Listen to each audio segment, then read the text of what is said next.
नमस्ते, मैं हूं किशोर अजवाणी। आप देख रहे हैं देश का नंबर 1 न्यूज चैनल। घड़ी इशारा कर रही है 9 बजे रात का वक्त। 100 बात की एक बात का 100 बात की एक बात में आज सीबीआई की पूछताछ में सिसोदिया से कितने सवाल हुए, कांग्रेस में अध्यक्ष पद की कुर्सी किसे मिलेगी, यूक्रेन युद्ध में ईरान और इजरायल क्यों भिड़ गए और ताइवान पर शी जिनपिंग का नया प्लान क्या है। बहुत बड़ी खबर आ रही है। रूस ने यूक्रेन की राजधानी कीव पर आत्मघाती ड्रोन से फिर हमला किया है, जिसमें कीव की कई इमारतें बर्बाद हो गई हैं। यूक्रेन ने दावा किया कि हमला रिहायशी इलाके में हुआ और ड्रोन से उस जगह बम गिराया गया जहां कीव के मेयर का घर और कई सरकारी अफसरों के घर थे। इन हमलों का एक वीडियो ज़ेलेंस्की ने भी शेयर किया और बयान दिया कि रूस का यह हमला यूक्रेन का हौसला नहीं तोड़ सकता, वो ये जंग जीतेंगे। क्राइमिया ब्रिज अटैक के बाद रूस ने कीव पर कई दिनों तक मिसाइलें बरसाई थीं, जिसके बाद यूक्रेन की राजधानी में अलर्ट जारी कर दिया गया और लोगों से बोल दिया गया था कि वो कीव से दूर रहें, क्योंकि पुतिन कीव को बख्शने के मूड में नहीं लग रहे। वो वहां ऐसे हमले कर रहे हैं जैसे पिछले 8 महीने में नहीं किए, क्योंकि क्राइमिया ब्रिज पर अटैक करके ज़ेलेंस्की की सेना ने पुतिन के सब्र का बांध तोड़ दिया, जिसके बाद पुतिन ने सीधा कीव को टारगेट किया और मिसाइल के बाद वहां आत्मघाती ड्रोन से बम बरसाए, जिसमें ऐसा धमाका हुआ कि कीव हिल गया। वीडियो में पहले धमाके की आवाज सुनाई दी और फिर दिखी दिल दहलाने वाली तस्वीर। ड्रोन अटैक के जो वीडियो आए उनसे यह बात जाहिर हो गई कि पुतिन नहीं रुकेंगे, क्योंकि दिन हो या रात पुतिन कीव को लगातार दहला रहे हैं। खुद ज़ेलेंस्की ने भी तबाही का वीडियो शेयर किया। कीव के एक रिहायशी इलाके में हुए ड्रोन अटैक ने तो डरा ही दिया। इस वीडियो में धमाके की आवाज लगातार सुनाई देती रही, जिसकी वजह से कवरेज के लिए पहुंचे मीडिया वाले यहां वहां भागते रहे।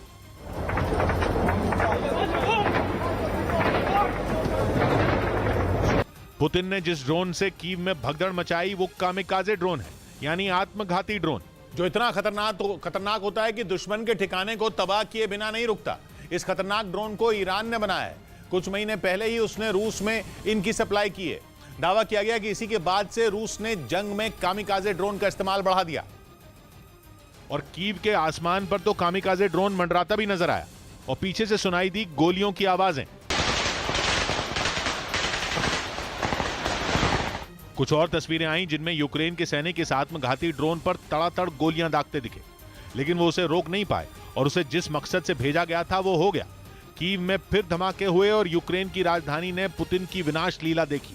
और उन्होंने ये सब किया ईरान से आए कामिकाजे ड्रोन से। खबर है कि इस काम में रूस की सेना की मदद के लिए ईरान से 50 सैनिक भेजे गए हैं। ये सैनिक कामिकाजे ड्रोन चलाने में एक्सपर्ट हैं और बॉर्डर पर रूस की सेना की सहायता कर रहे हैं। कामिकाजे ड्रोन का मतलब होता है आत्मघाती ड्रोन, क्योंकि टारगेट को बर्बाद करने के बाद ये खुद भी खत्म हो जाते हैं। खास बात यह है कि ये अपने टारगेट के पास तब तक उड़ते हैं जब तक हमला करने की स्थिति में ना आ जाएं। ये ड्रोन न केवल छोटे होते हैं बल्कि पूरी तरह से पोर्टेबल और आसानी से लॉन्च किए जा सकते हैं। यही नहीं, इस आत्मघाती हथियार को डिटेक्ट कर पाना मुश्किल होता है। इसमें 50 किलोग्राम के बम लोड किए जा सकते हैं। दावा किया गया कि रूस ने ईरान से करीब 2500 कामिकाजे ड्रोन खरीदे हैं, जिन्होंने कीव में कोहराम मचा दिया। क्राइमिया ब्रिज अटैक के बाद पुतिन ने ठान लिया कि वो कीव को बर्बाद करेंगे। वही कीव जहां से कुछ महीने पहले रूस के सैनिक हट चुके थे। लेकिन क्राइमिया ब्रिज अटैक की वजह से पुतिन की मिसाइलें कीव की ओर मुड़ गईं। यूक्रेन की राजधानी पर उनकी ऐसी बारिश हुई जैसी किसी ने सोची भी नहीं थी। यही नहीं, कहा जा रहा है कि जंग के 8वें महीने में पहली बार पुतिन ने कीव के रिहायशी इलाकों को निशाना बनाया। मतलब साफ है कि पुतिन का मूड खराब है और अब वो कीव पर ऐसे हमले कर रहे हैं जैसे पिछले कुछ महीनों में भी नहीं किए थे। यही नहीं, एक रिपोर्ट में दावा किया गया कि पुतिन कीव को अंधेरे में धकेलने वाले हैं और इसीलिए उन्होंने वहां के एक बड़े पावर प्लांट को नुकसान पहुंचाया। वैसे क्राइमिया अटैक के बाद पुतिन ने बोल दिया था कि यूक्रेन के पावर प्लांट और सैन्य ठिकाने उनके निशाने पर हैं और कीव के पावर प्लांट पर मिसाइलें दागकर वो अपनी कही बात सच साबित कर रहे हैं। पिछले हफ्ते कीव और यूक्रेन के दूसरे शहरों पर जो मिसाइलें गिरी उनमें ज्यादातर पावर प्लांट पर गिरी। यही नहीं, खबर है कि 2 दिन पहले उन्होंने एक और मिसाइल दागी जो सीधा कीव के मेन पावर प्लांट पर गिरी, जिसकी वजह से कीव में पानी और बिजली की सप्लाई पर ब्रेक लग सकता है। मतलब पुतिन का प्लान शीशे की तरह साफ है। वो यूक्रेन को ठंड से मारने का प्लान बना रहे हैं, जिसकी शुरुआत कीव से हुई है, क्योंकि बिजली की सप्लाई पर ब्रेक लगा तो न हीटर चलेगा न गीजर चलेगा और यूरोप की ठंड तो वैसे भी हड्डियां गलाने वाली होती है और पुतिन दूर की सोच रहे हैं। इसीलिए उन्होंने कीव पर ठंड के दस्तक देते ही मिसाइल और ड्रोन अटैक कर दिया। उधर ब्रेकिंग न्यूज आ रही है, परमाणु युद्ध के खतरे के बीच नेटो ने परमाणु ड्रिल शुरू कर दी है। इस ड्रिल का हिस्सा बनने के लिए अमेरिका का खतरनाक B-52 बॉम्बर और 60 लड़ाकू विमान बेल्जियम पहुंच चुके हैं। इस ड्रिल में नेटो के 14 देश हिस्सा ले रहे हैं और ये 30 अक्टूबर तक चलेगी, जिसमें अमेरिका और उसके सहयोगी ये पता लगाएंगे कि वो परमाणु जंग के लिए कितने तैयार हैं। मगर खबर है कि ये ड्रिल रूस से केवल 1000 किलोमीटर दूर हो रही है, इसलिए पुतिन भी अलर्ट हो चुके हैं। उन्होंने फिनलैंड और नॉर्वे सीमा के पास अपने 11 न्यूक्लियर बॉम्बर तैनात कर दिए हैं। मतलब परमाणु युद्ध का खतरा बढ़ता जा रहा है। नेटो भी तैयारी कर रहा है और पुतिन भी। वैसे तो नेटो हर साल ये एक्सरसाइज करता है और अपनी परमाणु क्षमता चेक करता है, लेकिन इस बार उसकी इस ड्रिल पर सबकी नजर है, क्योंकि यूक्रेन जंग के बाद दुनिया पर महाविनाशकारी परमाणु युद्ध का खतरा मंडरा रहा है। पुतिन की परमाणु हथियार गिराने की धमकी हो या फिर बाइडेन का उनकी धमकी को गंभीरता से लेना, दोनों ही बातें इशारा कर रही हैं कि दुनिया के किसी भी हिस्से में कभी भी परमाणु बम गिर सकता है। क्योंकि कहा जा रहा है कि यूक्रेन जंग ने ऐसी आग लगाई है जिसने परमाणु हथियारों से होने वाले तीसरे विश्व युद्ध के दरवाजे खोल दिए हैं। नौबत यह आ चुकी है कि दुनिया की 2 महाशक्तियां अपने परमाणु हथियारों की धौंस जमा रही हैं। नेटो में शामिल 14 देशों की परमाणु ड्रिल भी उसी का हिस्सा है, जिसमें कोई जिंदा परमाणु बम तो शामिल नहीं है, लेकिन ऐसे लड़ाकू विमान हिस्सा ले रहे हैं जो दुनिया के किसी भी कोने में परमाणु बम गिरा सकते हैं। और अमेरिका का B-52 बॉम्बर उन्हीं में एक है, जिसे जाना ही इस बात के लिए जाता है कि ये कहीं भी परमाणु बम गिरा सकता है। इस बार नेटो की इस ड्रिल की मेजबानी बेल्जियम कर रहा है। और खबर है कि अमेरिका का B-52 बॉम्बर मेजबान बेल्जियम पहुंच चुका है। इसके अलावा बाकी देशों के 60 लड़ाकू विमान भी ड्रिल में हिस्सा ले रहे हैं। ये ड्रिल अक्टूबर के अंत तक बेल्जियम और ब्रिटेन के पास नॉर्थ सी के ऊपर होगी। वैसे दुनिया इसलिए भी डरी हुई है क्योंकि नेटो और रूस की न्यूक्लियर ड्रिल का समय बिल्कुल आसपास है, क्योंकि नेटो भी 30 अक्टूबर तक परमाणु अभ्यास करेगा और रूस भी अक्टूबर के आखिरी हफ्ते में परमाणु ताकत दिखा सकता है। और इस दौरान कुछ भी गड़बड़ हुई तो पूरी दुनिया अंजाम भुगतेगी। क्योंकि ड्रिल शुरू होने से के पहले ही दिन पुतिन ने एक बार फिर नेटो को धमका दिया। पुतिन ने यूक्रेन के 4 इलाकों में रेफरेंडम के बाद धमकी दी थी कि उनके इलाकों में घुसने वालों पर वो परमाणु हथियार भी चला सकते हैं, जिसके बाद हड़कंप मच गया था और डर लगने लगा कि पुतिन कहीं सच में परमाणु बम न गिरा दें। पुतिन के वही तेवर नेटो की न्यूक्लियर ड्रिल के पहले दिन भी दिखे, क्योंकि उन्होंने बयान दिया कि रूस और नेटो की सेना का किसी भी मामले में सीधा संपर्क खतरनाक होगा और वैश्विक तबाही की वजह बन सकता है। यही नहीं, खबर है कि पुतिन ने नेटो के B-52 बॉम्बर के जवाब में अपना Tu-160 मैदान में उतार दिया है। Tu-160 रूस का सबसे बड़ा और भारी बॉम्बर है। दावा किया गया कि ये विमान यूक्रेन जंग शुरू होने के बाद से ही बॉर्डर पर चक्कर लगा रहे थे। लेकिन अब खबर है कि इन विमानों को उन देशों के पास तैनात किया गया है जो नेटो के सदस्य हैं या फिर नेटो में शामिल होना चाहते हैं। ये देश है नॉर्वे और फिनलैंड। एक वेबसाइट ने दावा किया कि इन देशों के पास रूस ने अपने बॉम्बर तैनात किए हैं। और अमेरिका के सैटेलाइट ने रूस के Tu-160 और Tu-95 विमानों की मूवमेंट की तस्वीर भेजी है, जिन्हें फिनलैंड और नॉर्वे की सीमाओं के पास एक एयरबेस पर तैनात किया गया है। और इनकी संख्या 1-2 नहीं बल्कि 11 है, जिनमें 7 Tu-160 और 4 Tu-95 हैं। यानी पुतिन भी तैयारी कर रहे हैं। वो नेटो देशों की आंखों में आंखें डालकर बात करना चाहते हैं और इसीलिए उन्होंने नेटो के सदस्य नॉर्वे और नेटो का सदस्य बनने के लिए आवेदन करने वाले फिनलैंड की सीमा के पास Tu-160 और Tu-95 बॉम्बर भेजे। रूस की सेना में 17 Tu-160 शामिल हैं, जिन्हें लगातार अपग्रेड किया जा रहा है। वैसे पुतिन के नए नए बयान ही नहीं, उनकी पल पल बदलती युद्ध नीति से पश्चिमी देश परेशान हैं। नेटो देशों की सीमा के पास उनका बॉम्बर दिखते ही उनकी टेंशन 7वें आसमान पर पहुंच चुकी है, क्योंकि Tu-160 न्यूक्लियर बॉम्बर है जो 10 से ज्यादा परमाणु मिसाइलें दाग सकता है। Tu-95 में भी कुछ ऐसी ही खूबियां हैं। मतलब नेटो और पुतिन दोनों आसमान में अपने अपने बॉम्बर का दम दिखाने के लिए बेताब हैं। रूस तो नेटो देश के नजदीक ही पहुंच गया। हालांकि नेटो इसे रूटीन एक्सरसाइज बोलकर दुनिया के सामने अच्छा बनने की कोशिश में है, लेकिन यह बात किसी से नहीं छिपी कि इस बार वो एक्सरसाइज रूस को अपनी परमाणु ताकत दिखाने के लिए कर रहा है, क्योंकि बाइडेन ये बता चुके हैं कि पुतिन परमाणु हमला कर सकते हैं, क्योंकि वो मजाक नहीं करते। उधर रूस और यूक्रेन की जंग में जबरदस्त क्लाइमैक्स आ गया है और इस लड़ाई में एक तीसरे किरदार की एंट्री होती दिख रही है। यह तीसरा किरदार कोई और नहीं बल्कि पुतिन का जिगरी दोस्त और यूक्रेन का पड़ोसी बेलारूस है। बेलारूस ने खुद ऐलान किया है कि रूस के लगभग 9000 सैनिक उसके यहां तैनात होने जा रहे हैं, जिनमें कई सैनिक तो बेलारूस पहुंच भी चुके हैं। इसलिए पूरी दुनिया इस खौफ में मरे जा रही है कि अब यूक्रेन का क्या होगा।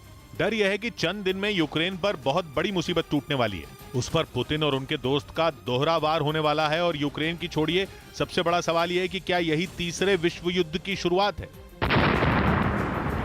हालांकि बेलारूस की दलील है कि रूस के सैनिक सिर्फ और सिर्फ उसके बॉर्डर की हिफाजत करने के लिए बेलारूस पहुंच रहे हैं। लेकिन जो बेलारूस यूक्रेन के खिलाफ पहले दिन से ही रूस का लॉन्च पैड बना बैठा हो, उसकी यह दलील किसी के गले नहीं उतर रही। सभी देशों को इसके पीछे एक बहुत बड़ी साजिश की बू आ रही है। और यूक्रेन की जंग को जीतने के लिए छटपटा रहे पुतिन का खेल अमेरिका, यूक्रेन और नेटो को बहुत अच्छी तरह समझ आ रहा है।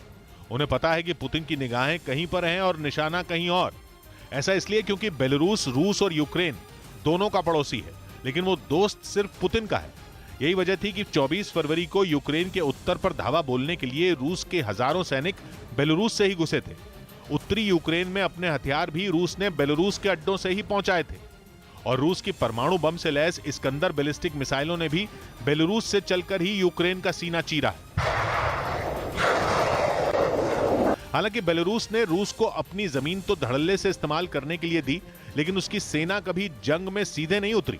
मगर अब रूस के लगभग 9000 सैनिक बेलारूस में तैनात होने जा रहे हैं, जो कि बेलारूस की सेना के साथ उसकी यूक्रेन से लगने वाली सीमा की सुरक्षा मजबूत करेंगे। ऐसे में अब वो हो सकता है जो जंग के इन 8 महीनों में नहीं हुआ। रूस वर्सेस यूक्रेन की लड़ाई में सीधे सीधे तीसरे देश की एंट्री हो सकती है। और माना जा रहा है कि उसी के लिए पुतिन अपने सैनिक बेलारूस भेज रहे हैं, ताकि वो ज़ेलेंस्की से इस जंग में 7 महीने पहले हुई अपनी सबसे बड़ी हार का बदला ले सके। वो हार जिसने जंग छिड़ने के महज 1 महीने के अंदर ही दुनिया के सामने पुतिन की नाक कटाकर रख दी थी। मार्च में कीव से ज़ेलेंस्की को भगाने का पुतिन का प्लान चौपट हो गया था, लेकिन माना जा रहा है कि इस बार पुतिन बेलारूस के रास्ते कीव का किला ढहा देंगे, क्योंकि बेलारूस के बॉर्डर से कीव महज 225 किलोमीटर ही दूर है। इसलिए बेलारूस की तरफ से जारी की गई तस्वीरों में ट्रेनों में भर भर कर रूस की सेना की गाड़ियां बेलारूस पहुंचती दिखी। अंधेरे में बेलारूस में रूस के बॉर्डर की तरफ से ट्रेनें और ट्रक चलते नजर आए। वैसे रूस के सैनिक इतनी बड़ी तादाद में अचानक ही बेलारूस रवाना नहीं हुए हैं, बल्कि बेलारूस के राष्ट्रपति अलेक्जेंडर लुकाशेंको ने पिछले हफ्ते ही ताल ठोककर ऐलान किया था कि नेटो की वजह से टेंशन इतनी बढ़ गई है कि बेलारूस और रूस की joint military task force Belarus के पश्चिमी बॉर्डर पर तैनात करनी पड़ेगी। उसी के तहत रूस के सैनिक बेलारूस पहुंच रहे हैं। बल्कि अलेक्जेंडर लुकाशेंको ने तो यह आरोप तक लगाया था कि यूक्रेन उनके देश पर हमले की प्लानिंग कर रहा है, मतलब उल्टा चोर कोतवाल को डांटे। इतना ही नहीं, लुकाशेंको ने यूक्रेन और अपने 2 और पड़ोसियों पोलैंड और लिथुआनिया, जो कि नेटो के सदस्य हैं, उन पर बेलारूस के विद्रोहियों को आतंकी ट्रेनिंग देने तक का आरोप लगाया था। उसी आधार पर बेलारूस ने अपने इन पड़ोसियों से खुद को खतरा बताया था और रूस से सैन्य मदद मांग ली थी। लेकिन अगर 2 देशों की लड़ाई में बेलारूस कूदा तो फिर नेटो को भी यूक्रेन में उतरना पड़ेगा, जिसका मतलब होगा तीसरा विश्व युद्ध। हालांकि कुछ रक्षा विशेषज्ञों का मानना है कि बेलारूस जंग में कूदे या न कूदे, जंग की तस्वीर पर कुछ खास फर्क नहीं पड़ेगा, क्योंकि बेलारूस की सेना में मुश्किल से 50,000 सैनिक हैं और फिर उनके पास तगड़े हथियार तक नहीं है। यहां तक कि वो जंग के लिए भी हथियार नहीं है, क्योंकि बीते 31 साल में उसने एक भी लड़ाई नहीं लड़ी है। लेकिन यहां कहानी में एक जबरदस्त ट्विस्ट है, और वो ट्विस्ट ये है कि रूस बेलारूस के लड़ाकू विमानों को परमाणु ताकत से लैस करने जा रहा है। परमाणु ताकत वो हथियार है जो किसी भी जंग का रुख बदल सकती है। बेलारूस के पास परमाणु हथियार नहीं है, लेकिन पुतिन उस पर इतने मेहरबान हैं कि रूस बेलारूस के Su-25 अटैक एयरक्राफ्ट को इस काबिल बनाएगा कि वो परमाणु मिसाइलें दाग सकेंगे। मतलब साफ है कि पुतिन अपने साथ साथ यूक्रेन के दूसरे पड़ोसी बेलारूस को परमाणु ताकत देकर अपना पलड़ा भारी करने में लगे हैं, क्योंकि यूक्रेन के पास परमाणु हथियार नहीं है। इधर जम्मू कश्मीर में टारगेट किलिंग पर दिए नेशनल कॉन्फ्रेंस के नेता फारूक अब्दुल्ला के बयान पर विवाद हो गया। घाटी में कश्मीरी पंडितों की हत्याओं पर लोगों का गुस्सा उबाल पर है। और जब फारूक अब्दुल्ला से इस पर सवाल पूछा गया तो उन्होंने विवादास्पद बयान दे दिया। जब तक इंसाफ नहीं होगा कोई बंद नहीं। बीजेपी ने इस बयान के लिए उनको निशाने पर ले लिया। गैर जिम्मेदाराना बयान है। पिछले कुछ समय में कश्मीरी पंडितों की हत्या से राज्य के लोगों में नाराजगी है। इस बीच खबर है कि तीसरी बार ताजपोशी से पहले गदगद चीन के राष्ट्रपति शी जिनपिंग ताइवान में सेना उतारने की तैयारी में हैं। इसका संकेत उन्होंने बीजिंग में शुरू हुई चीन की कम्युनिस्ट पार्टी की बैठक में दिया और साफ कर दिया कि वो ताइवान को अपने देश में शामिल करने के लिए अपनी सेना को वहां उतारने से भी नहीं हिचकेंगे। असल में चीन पिछले 2 महीनों से ताइवान पर हमले के इरादे से उसकी घेरेबंदी करने में जुटा है। कभी उसने ताइवान को डराने के लिए अपने लड़ाकू विमान उसकी सीमा में भेजे, तो कभी घातक मिसाइलें दागी। और अब तो ताइवान की आजादी छीनने के लिए शी जिनपिंग ने सैन्य शक्ति का इस्तेमाल करने की खुली धमकी दे दी। उनकी इस धमकी के बीच एशिया टाइम्स अखबार ने दावा किया कि चीन ताइवान की समुद्री सीमा के पास मौजूद अपने जंगी जहाजों में तैनात लड़ाकू विमानों को हाइपरसोनिक परमाणु मिसाइलों से लैस करेगा। मतलब यह कि ताइवान पर कब्जे का ख्वाब दिखाकर तीसरी बार सत्ता संभालने की तैयारी में जुटे शी जिनपिंग ने अमेरिका को भी अपने तेवर दिखा दिए, क्योंकि चीन अपनी जिन हाइपरसोनिक मिसाइलों को समंदर में तैनात करने जा रहा है, उनकी मदद से हवा, जमीन और समंदर तीनों जगहों पर मौजूद दुश्मन को निशाना बनाया जा सकता है। और दावा है कि ये मिसाइलें आवाज की स्पीड से 10 गुना तेज यानी 12,000 किलोमीटर प्रति घंटा की रफ्तार से टारगेट की ओर उड़ान भरती हैं। साथ ही कहा जा रहा है कि उनकी रेंज करीब 3,000 किलोमीटर है। यानी प्रशांत महासागर में मौजूद अमेरिका का सबसे बड़ा सैन्य अड्डा गुआम भी चीन के एयरक्राफ्ट कैरियर के बेड़े की जद में आ जाएगा। और माना जा रहा है कि अगर चीन ने ताइवान पर हमला बोला तो अमेरिका का गुआम बेस उसका पहला टारगेट हो सकता है, क्योंकि चीन उसे अपने रास्ते का सबसे बड़ा रोड़ा मानता है, जहां अमेरिका के एक से बढ़कर एक हथियार तैनात हैं। इसीलिए लगातार तीसरी बार चीन का राष्ट्रपति चुने जाने से पहले ही ताइवान के मुद्दे पर शी जिनपिंग के तेवरों ने अमेरिका के भी कान खड़े कर दिए, क्योंकि चीन पहले ही दक्षिण प्रशांत महासागर में अपने शक्तिशाली लियोनिंग एयरक्राफ्ट कैरियर से जंग की तैयारी में जुटा है। और खबर है कि पिछले दिनों वो इस जंगी जहाज पर अपने सबसे खतरनाक H-6J बॉम्बर को भी तैनात कर चुका है, जो चीन का लंबी रेंज का बम बरसाने वाला विमान है और इतने बम बरसाने की ताकत रखता है कि जंग छिड़ने पर अमेरिका चाहकर भी अपने एयरक्राफ्ट कैरियर या जंगी जहाजों को ताइवान की मदद के लिए नहीं भेज पाएगा। और उस पर कहा जा रहा है कि अब तो चीन इस एयरक्राफ्ट कैरियर को परमाणु मिसाइलों से भी लैस करने की तैयारी में जुट गया है। इधर T20 वर्ल्ड कप से पहले खेले गए प्रैक्टिस मैच में टीम इंडिया ने ऑस्ट्रेलिया को 6 रन से हरा दिया। पहले बल्लेबाजी करने उतरी भारतीय टीम ने ऑस्ट्रेलिया को 187 रन का लक्ष्य दिया, जिसके जवाब में ऑस्ट्रेलिया की टीम 20 ओवर में 9 विकेट पर 180 रन ही बना पाई। गेंदबाजी में शानदार प्रदर्शन करते हुए शमी ने 20वें ओवर में सिर्फ 4 रन देकर 3 विकेट झटक लिए और जीत टीम इंडिया की झोली में डाल दी। भारत का दूसरा प्रैक्टिस मैच 19 अक्टूबर को न्यूजीलैंड से होगा। उधर यूक्रेन ने दावा किया कि जापोरिजिया परमाणु पावर प्लांट पर पुतिन की फौज का नहीं बल्कि कादिरेव के लड़ाकों का कब्जा है। यूक्रेन के मुताबिक इसी बात ने उसके देश के लोगों में खौफ को और बढ़ा दिया, क्योंकि कादिरेव के लड़ाके इतने खूंखार और बेरहम हैं कि जरूरत पड़ने पर वो प्लांट को बर्बाद भी कर सकते हैं और वहां भी वैसी ही तबाही मचा सकते हैं जैसी उन्होंने मारियोपोल में मचाई थी। तब चेचन लड़ाकों के निशाने पर था अजोवस्ताल स्टील प्लांट, जिस पर कब्जा करने के लिए कादिरेव के लड़ाकों ने कहर ढा दिया था। स्टील प्लांट ही मारियोपोल में वो जगह बची थी जहां पे यूक्रेन के सैनिकों ने मोर्चा संभाल रखा था। लेकिन रूसी सेना के साथ मिलकर चेचन लड़ाकों ने वहां इतना भीषण हमला बोला था कि ज़ेलेंस्की की फौज ने घुटने टेक दिए।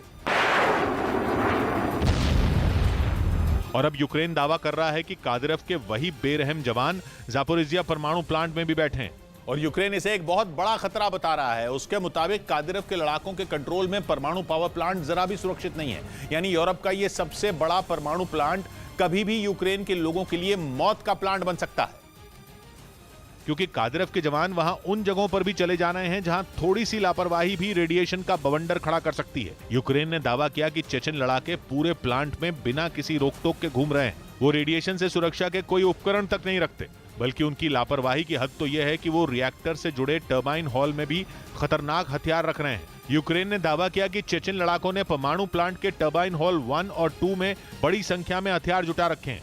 लेकिन पुतिन के बेहद खास रमजान कादिरेव की खुशी का ठिकाना नहीं है, क्योंकि वो जानते हैं कि उनके लड़ाके आखिरी सांस तक जापोरिजिया परमाणु प्लांट को अपने हाथों से निकलने नहीं देंगे और इसीलिए उन्होंने वहां कब्जा जमाकर बैठे चेचन लड़ाकों की पीठ भी थपथपाई, जबकि उन्होंने यूक्रेन पर आरोप लगाया कि वो खुद परमाणु प्लांट पर हमला कर रहा है। लेकिन उनके लड़ाके यूक्रेन के हर वार को नाकाम कर रहे हैं। 3 रोज पहले भी खबर आई थी कि यूक्रेन ने परमाणु प्लांट पर कंट्रोल पाने के लिए अपने सैनिकों को भेजा था, लेकिन नदी के रास्ते प्लांट के करीब पहुंचे ज़ेलेंस्की के सैनिकों को मार गिराया गया था। रूस ने दावा किया था कि प्लांट के पास आए यूक्रेन के 30 से ज्यादा सैनिकों को ढेर कर दिया गया था, जबकि उनकी नावों को भी बम बरसाकर डुबो दिया गया था। माना जा रहा है कि जिस बेरहमी से यूक्रेन के सैनिकों को मारा गया वो भी चेचन लड़ाकों का ही काम था और उन्हीं की वजह से 7 महीने बीत जाने के बाद भी यूक्रेन परमाणु प्लांट को वापस नहीं ले पाया। इधर पंजाब पुलिस ने दावा किया कि उसने सिद्धू मूसेवाला हत्याकांड में शामिल गुरमीत नाम के एक शूटर को लुधियाना से गिरफ्तार कर लिया। पुलिस ने उसके पास से हत्या में इस्तेमाल की गई एक पिस्तौल भी बरामद की और दावा किया कि गुरमीत न सिर्फ हत्या में शामिल था बल्कि उसने कई दिनों तक मूसेवाला के घर की रैकी भी की थी। पुलिस के मुताबिक गुरमीत गैंगस्टर जग्गू भगवानपुरिया का साथी है। जो पहले पंजाब पुलिस में ही था, जिसे नशे की लत की वजह से बर्खास्त कर दिया गया था। इस बीच यूक्रेन से हजारों किलोमीटर दूर बसे नेटो के सदस्य द नेदरलैंड्स को भी जंग की आंच महसूस होने लगी और उसने 1993 में बंद हो चुके अपने एक एयरबेस को फिर खोलने का फैसला कर लिया। कहा जा रहा है कि हॉलैंड इस हवाई अड्डे का इस्तेमाल अपने F-35A lightning II fighter aircraft के बेस के तौर पर करेगा, ताकि रूस और यूक्रेन की लड़ाई अगर तीसरे विश्व युद्ध में बदली तो द नेदरलैंड्स डटकर मुकाबला कर सके। अब तक द नेदरलैंड्स यूक्रेन की लड़ाई से दूरी बनाए बैठा था, लेकिन अब उसे वाकई लग रहा है कि वो पुतिन के परमाणु प्रकोप का शिकार हो सकता है। इसलिए उसने F-35A लाइटनिंग II लड़ाकू विमान पर दांव लगाया है, क्योंकि वो 5वीं पीढ़ी का स्टेल्थ फाइटर जेट है। मतलब ऐसा विमान जो दुश्मन पर किसी बाज की तरह वार कर दे और दुश्मन के रडार की पकड़ तक में ना आए। दुश्मन की जासूसी करने, उसके ठिकाने तबाह करने से लेकर इलेक्ट्रॉनिक वॉरफेयर तक F-35A लाइटनिंग II हर काम में माहिर है।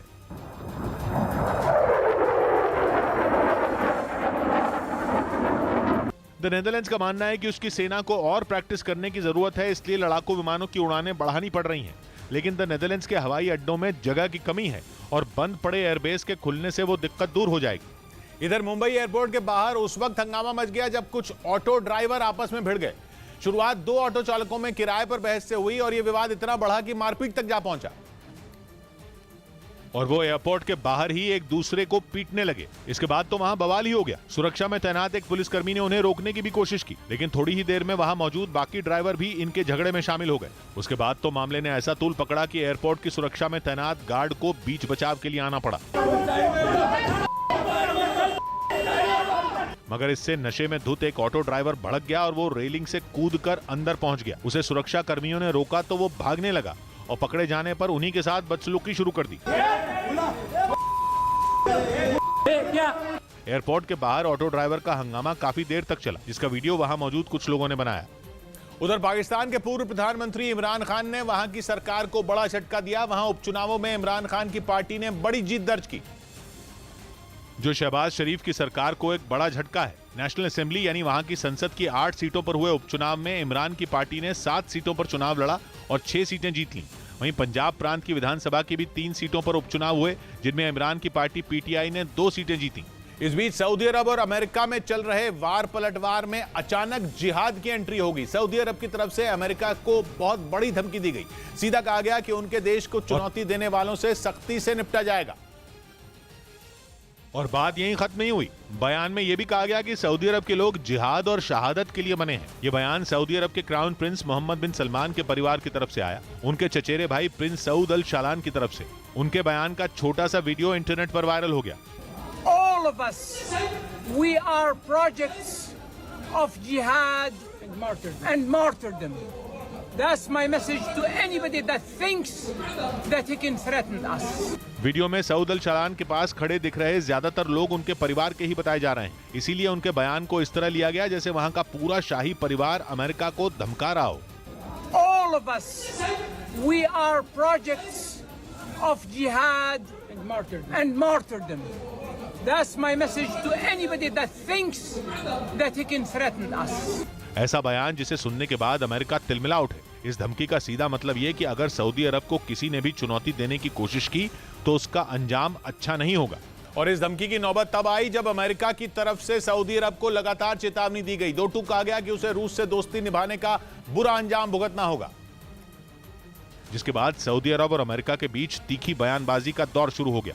पहले सऊदी अरब की तरफ से बाइडेन पर झूठ बोलने का आरोप लगाया गया था। दावा यह किया गया था कि बाइडेन ने तेल उत्पादन घटाने का फैसला केवल टालने के लिए कहा था। इसके पीछे अगले महीने अमेरिका में होने वाले मिड टर्म चुनाव को वजह माना गया। मतलब ये कि सऊदी अरब ने ऐसा बयान दिया था जिससे बाइडेन की साख पर बट्टा लग गया था। अमेरिका ने न केवल सऊदी अरब को झूठा बताया बल्कि जंग का हिमायती भी बता दिया। तभी से सऊदी अरब और अमेरिका के बीच जंग का माहौल तैयार हो रहा है। लेकिन इस बार जो बयान क्राउन प्रिंस के भाई की तरफ से आया वो आग में घी डालने का काम करने वाला है। इधर कांग्रेस पार्टी के अध्यक्ष पद के लिए मतदान हुआ। यह मुकाबला मल्लिकार्जुन खड़गे और शशि थरूर के बीच हुआ और राहुल गांधी, प्रियंका गांधी और सोनिया गांधी समेत कांग्रेस के सभी दिग्गज नेताओं ने अपने पसंदीदा प्रत्याशी के लिए वोट डाला। लेकिन बीजेपी ने इसे प्रॉक्सी चुनाव बोल दिया। कांग्रेस का अगला प्रॉक्सी प्रेसिडेंट कौन होगा उसका चयन प्रोसेस चल रहा है। करीब 2 दशक बाद ऐसा होगा जब कोई ऐसा सदस्य कांग्रेस अध्यक्ष बनेगा जो गांधी परिवार का नहीं है। उधर अजरबैजान और आर्मेनिया की दुश्मनी को पूरी दुनिया खत्म कराने में लगी है, लेकिन उनका पड़ोसी ईरान इसे अपनी ताकत की नुमाइश करने का मौका बनाने में लगा है।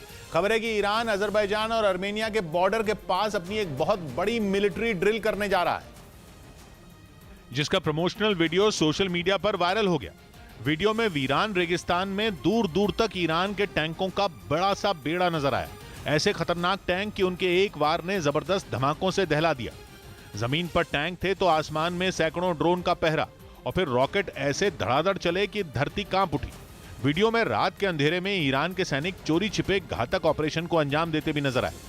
ईरान अजरबैजान और आर्मेनिया दोनों का पड़ोसी है और वो अजरबैजान और आर्मेनिया के बॉर्डर के पास ही अपना शक्ति प्रदर्शन करने जा रहा है।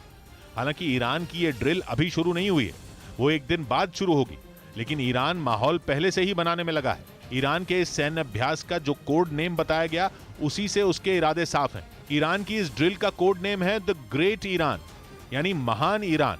यानी ईरान इस इलाके में अपना ऐसा रुतबा चाहता है कि हर देश उसकी ताकत से थर-थर कांपे और उसकी जी हुजूरी करे। इधर उत्तर प्रदेश के सिद्धार्थनगर में सामुदायिक भवन गिरने में 3 लोगों की मौत हो गई।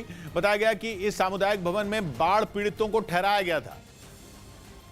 हालांकि घटना की जानकारी मिलने के बाद प्रशासन की टीम पहुंच गई, जिसके बाद बचाव दल के लोगों ने रेस्क्यू ऑपरेशन चलाकर वहां फंसे लोगों को निकाला और उन्हें राहत सामग्री बांटी।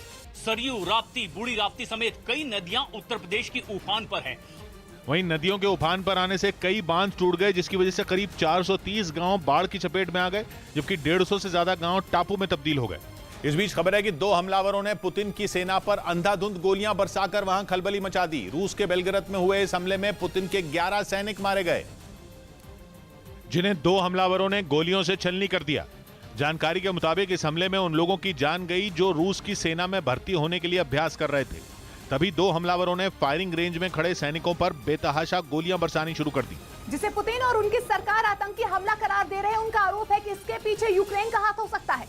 ऐसा इसलिए क्योंकि बेलग्राद यूक्रेन की सीमा के पास मौजूद रूस के सबसे बड़े शहरों में एक है, जिसे कुछ दिन पहले यूक्रेन ने जोरदार धमाकों से दहलाया था। और अब वहां सैन्य ट्रेनिंग में जुटे जवानों को निशाने पर लेने के बाद पुतिन का गुस्सा 7वें आसमान पर पहुंच गया। हालांकि दोनों हमलावरों को जवाबी कार्रवाई में ढेर कर दिया गया, लेकिन तब तक पुतिन की सेना के 11 लोगों की जान जा चुकी थी। इधर मुंबई की अंधेरी विधानसभा सीट पर होने वाले उपचुनाव से पहले मुख्यमंत्री एकनाथ शिंदे के खेमे को उस वक्त बड़ा झटका लगा जब बीजेपी के उम्मीदवार ने अपना नाम वापस ले लिया, जिसे उद्धव ठाकरे के खेमे ने हार के डर से उठाया गया कदम करार दिया। बीजेपी को हार का डर सता रहा था और डर के मारे भागे हुए हैं। वहीं बीजेपी ने एनसीपी, एमएनएस और शिंदे गुट की मांग पर अपने उम्मीदवार का नाम वापस लेने की बात कही।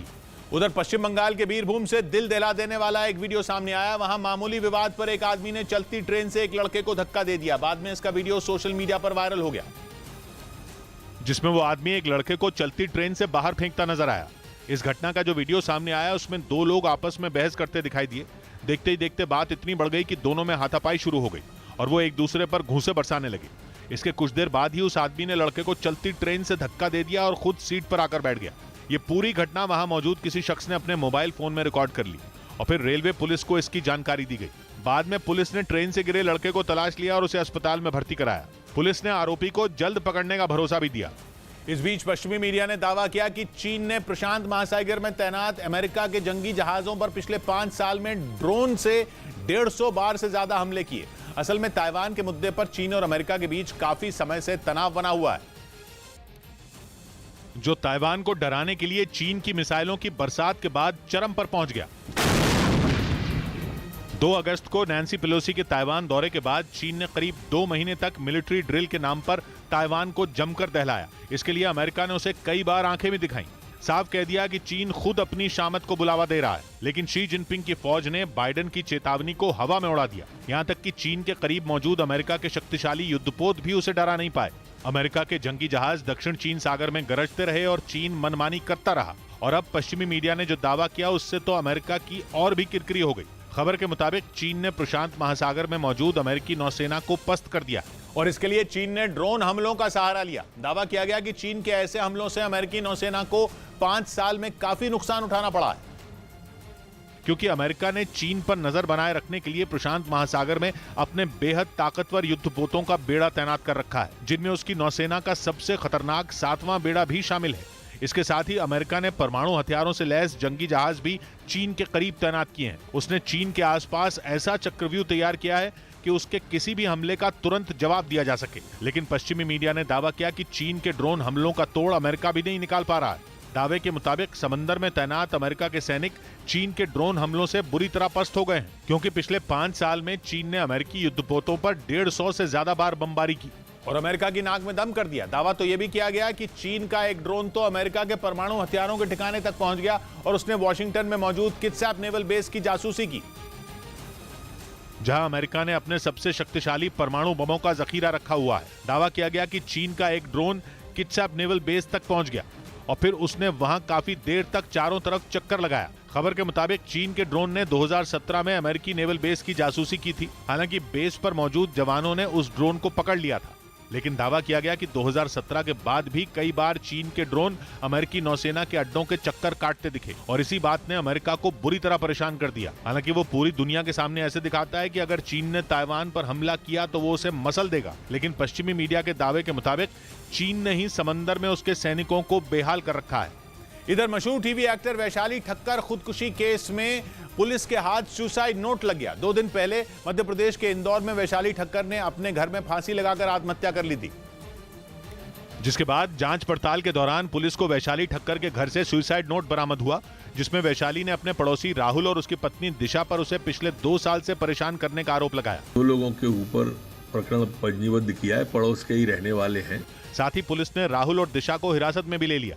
उधर भारतीय सेना को जल्द ही ऐसा घातक हथियार मिल सकता है जो चीन और पाकिस्तान की नींद उड़ा देगा। खबर है कि डीआरडीओ ने रेल गन तैयार करने का काम तेज कर दिया है, जो एक आधुनिक तोप है, जिसकी मदद से दागे गए गोले दुश्मन के टैंकों और लड़ाकू विमानों से लेकर युद्धपोतों तक किसी भी टारगेट को आसानी से तबाह करने की ताकत रखते हैं। और डीआरडीओ सेना के लिए जो शक्तिशाली रेल गन बना रहा है, उसकी तैनाती के बाद सेना की ताकत कई गुना बढ़ जाएगी, क्योंकि इसकी मदद से दागे गए गोले आवाज की रफ्तार से 7 गुना तेज यानी करीब 9000 किलोमीटर प्रति घंटा की रफ्तार से अपने टारगेट की ओर बढ़ते हैं।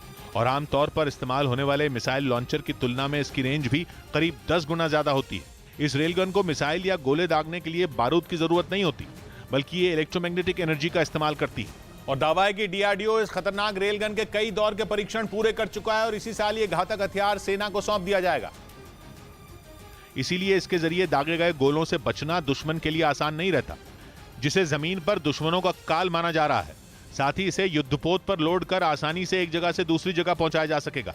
और कहा जा रहा है इसकी तैनाती के बाद सेना के पास पहले से मौजूद तोपों का काम घट जाएगा, क्योंकि सेना के पास अभी मौजूद तोपों की रेंज करीब 60 किलोमीटर तक है, जबकि रेलगन की मदद से करीब 200 किलोमीटर दूर से टारगेट पर निशाना साधा जा सकेगा। यानी दुश्मन से काफी दूर बैठकर भी इसकी मदद से उसके छक्के छुड़ाए जा सकेंगे। मतलब फिलहाल सेना जिन कामों के लिए छोटी मिसाइलों का इस्तेमाल करती है, उन्हें रेलगन की मदद से पूरा किया जा सकेगा। ऐसे में माना जा रहा है कि अगर ये रेलगन भारतीय सेना के बेड़े में शामिल हो गई तो उसके लिए सीमा पर पाकिस्तान और चीन को मुंहतोड़ जवाब देना आसान हो जाएगा। इस बीच अमेरिका के पिट्सबर्ग से गोलीबारी की घटना सामने आई, जिसमें 3 लोगों की मौत हो गई, जबकि एक आदमी बुरी तरह घायल हो गया, जिसे इलाज के लिए अस्पताल में भर्ती करवाया गया। वारदात के बाद पिट्सबर्ग की पुलिस हमलावर की तलाश में जुट गई। हालांकि इस मामले में किसी की गिरफ्तारी नहीं हो पाई। पिछले हफ्ते अमेरिका के नॉर्थ कैरोलिना में भी इस तरह की घटना सामने आई थी। उधर खबर है कि यूक्रेन के जवानों को रूस से निपटने के लिए अब फ्रांस की सेना भी ट्रेनिंग देगी। इससे पहले ऑस्ट्रेलिया और ब्रिटेन ने इसका प्रस्ताव दिया था। और ब्रिटेन से तो बाकायदा सैनिकों की ट्रेनिंग के कई वीडियो भी सामने आए, जिनमें न सिर्फ आर्मी बल्कि नेवी के जवान भी उन्हें दुश्मन से निपटने के गुर सिखाते दिखे। एक वीडियो में तो यूक्रेन के सैनिक समंदर में रूस के जवानों को मजा चखाने का अभ्यास करते नजर आए। वहां वो रिमोट से चलने वाली खतरनाक मिसाइल को इस्तेमाल करने का तरीका जानते दिखे। जानकारी के मुताबिक इससे पहले ऑस्ट्रेलिया भी यूक्रेन के सैनिकों को ट्रेनिंग देने का प्रस्ताव दे चुका है। और अब फ्रांस के राष्ट्रपति इमानुएल मैक्रों ने यूक्रेन के 2000 सैनिकों का स्वागत अपने देश में किया है, जो फ्रांस की सेना के साथ मिलकर जंग में लड़ने का हुनर सीखेंगे। दावा है कि फ्रांस यूक्रेन को एंटी मिसाइल सिस्टम और एंटी ड्रोन सिस्टम भी मुहैया कराएगा, ताकि वो रूस के कहर से खुद को बचा सके। इधर मध्य प्रदेश के इंदौर में एक बार फिर प्रशासन ने अवैध कब्जे पर बुलडोजर चलाकर उसे जमींदोज कर दिया। बताया गया कि नगर निगम ने कई बार कम्युनिटी हॉल के मालिक को नोटिस जारी किया, लेकिन उसने इसका कोई जवाब भी नहीं दिया, जिसके बाद नगर निगम की टीम ने कम्युनिटी हॉल को ध्वस्त कर दिया। बुलडोजर के जरिए हॉल के टिन शेड और दीवारों को गिराया गया। आरोप है कि कम्युनिटी हॉल की आड़ में इसके मालिक ने अवैध तरीके से कई दुकानें भी बना रखी थी, जिन्हें तोड़ने से पहले खाली कराया गया। बताया गया कि कम्युनिटी हॉल के मालिक अब्दुल रईस ने सरकारी जमीन पर 20,000 वर्ग फीट तक अवैध अतिक्रमण कर लिया था। इसके खिलाफ उसे कई नोटिस भी भेजे गए, लेकिन उसने न तो जवाब दिया और न ही जमीन खाली की। लिहाजा भारी पुलिस बल की मौजूदगी में नगर निगम ने अवैध अतिक्रमण को मलबे का ढेर बना दिया। इस बीच पंजाब के अमृतसर में पाकिस्तान की तरफ से आए एक ड्रोन को बीएसएफ के जवानों ने ढेर कर दिया। एक हफ्ते के अंदर यह दूसरा ड्रोन है जिसे पाकिस्तान ने घुसपैठ के इरादे से भारत की तरफ भेजा और उसके साथ करीब 2 किलो से ज्यादा नशीला पदार्थ भी भेजने की कोशिश की गई। आरोप है कि इसकी मदद से पंजाब के कई जिलों में ड्रग्स की सप्लाई करने की तैयारी थी, लेकिन सेना के जवानों ने पाकिस्तान के इस प्लान पर पानी फेर दिया। जानकारी के मुताबिक एक हफ्ते के अंदर यह दूसरा ड्रोन है जिसे सेना ने ढेर कर दिया। उधर फ्रांस में महंगाई के खिलाफ जनता सड़कों पर आ गई। दावा किया गया कि वहां तेल कंपनियों की हड़ताल से हालात बिगड़ गए, जिसकी वजह से बढ़ी महंगाई पर लोगों का गुस्सा फूट पड़ा और राजधानी पेरिस की सड़कें प्रदर्शनकारियों से भर गईं, जिनका सामना जब पुलिस के जवानों से हुआ तो वहां बवाल मच गया। झंडे बैनर लिए प्रदर्शनकारियों पर पुलिस के जवान ऐसे टूटे कि उन्हें जमीन पर गिरा गिरा कर पीटा, लेकिन भीड़ का हौसला कम नहीं हुआ। इसके बाद तो काले झंडे लिए कई लोग पुलिस वालों से ही भिड़ गए, जिन्हें वहां से अलग करने के लिए न सिर्फ आंसू गैस के गोले दागे गए बल्कि केमिकल का छिड़काव भी किया गया।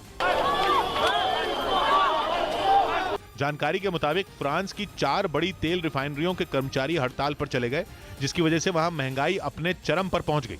उधर इसी का विरोध करने के लिए विपक्ष के कुछ नेताओं ने मोर्चा संभाल लिया, जिनका साथ देने के लिए वहां की जनता ने भी सरकार के खिलाफ नारेबाजी की और वहां इतने लोग उमड़ पड़े कि पेरिस में पांव रखने तक की जगह नहीं बची। नारेबाजी कर रहे प्रदर्शनकारियों पर जैसे ही पुलिस ने सख्ती बरती, वो गुस्से से तमतमा गए, जिसके बाद सड़क किनारे बनी दुकानों और गाड़ियों में उन लोगों ने जमकर तोड़फोड़ भी की। उधर तेल रिफाइनरियों के बंद का असर फ्रांस के न्यूक्लियर पावर प्लांट पर भी पड़ा। ईंधन की कमी की वजह से वहां काम ठप पड़ गया। हालांकि वहां की सरकार का आरोप है कि विपक्ष के नेताओं ने जानबूझकर तेल रिफाइनरी के कर्मचारियों को उकसाया, जिनके प्रदर्शन का फायदा उठाकर वो सरकार के खिलाफ जनता को भड़काना चाहते हैं। इधर मध्य प्रदेश में उज्जैन के महाकालेश्वर मंदिर में फिल्मी गाने पर रील बनाने वाली लड़कियों का वीडियो सोशल मीडिया पर वायरल हो गया, जिस पर बवाल मच गया, क्योंकि वीडियो में एक लड़की महाकाल मंदिर के गर्भगृह में फिल्मी गाने पर रील बनाती दिखी तो दूसरी मंदिर परिसर में। वीडियो सामने आते ही पुजारियों ने प्रशासन से कार्रवाई की मांग की। इसका परीक्षण किया जाएगा, सत्यता का परीक्षण भी होगा। महाकालेश्वर मंदिर के पुजारियों ने लड़कियों की इस हरकत को हिंदू धर्म का अपमान बताया। उधर यूक्रेन पर ताबड़तोड़ हवाई हमले करने में लगे रूस को लेकर ऐसा धमाकेदार दावा हुआ जो ज़ेलेंस्की के माथे पर पसीना ला सकता है। खबर है कि काला सागर में रूस की हलचल तेज हो गई है और वहां रूस के कम से कम 2 ऐसे जंगी जहाज पहरा दे रहे हैं जो 2-4 नहीं बल्कि 16 कैलिबर क्रूज मिसाइलें दाग सकते हैं। रूस की कैलिबर मिसाइल वो हथियार है जो परमाणु बम तक गिरा सकती है। रूस इससे पहले भी काला सागर से कैलिबर मिसाइलें बरसाकर यूक्रेन को पंगु कर चुका है। यूक्रेन के दक्षिण में मौजूद काला सागर ही वो इलाका है जो उसकी दुखती रग साबित हुआ था। रूस ने जंग के शुरुआती दिनों में ही वहां ऐसी बढ़त बना ली थी कि यूक्रेन का हुक्का पानी बंद हो गया था। रूस के जंगी जहाजों ने यूक्रेन के बंदरगाहों पर ब्लॉकेड लगा दिया था और वहीं रूस एक बार फिर अपनी बाजुएं चढ़ाता दिख रहा है। इस बीच प्रधानमंत्री नरेंद्र मोदी ने पीएम किसान सम्मान निधि योजना की 12वीं किस्त जारी की और दिवाली से पहले किसानों को तोहफा दिया, जिसका फायदा 12 करोड़ से ज्यादा किसानों को मिलेगा। प्रधानमंत्री ने दिल्ली में एक कार्यक्रम के दौरान पीएम किसान सम्मान निधि योजना के तहत 16,000 करोड़ रुपए की राशि जारी की। पीएम किसान सम्मान निधि के रूप में 16,000 करोड़ रुपए की एक और किस्त उनके खाते में जमा हो गई। किसानों की मदद के लिए शुरू की गई इस योजना को 8 साल हो चुके हैं, जिसका लाभ करोड़ों किसानों को मिल रहा है।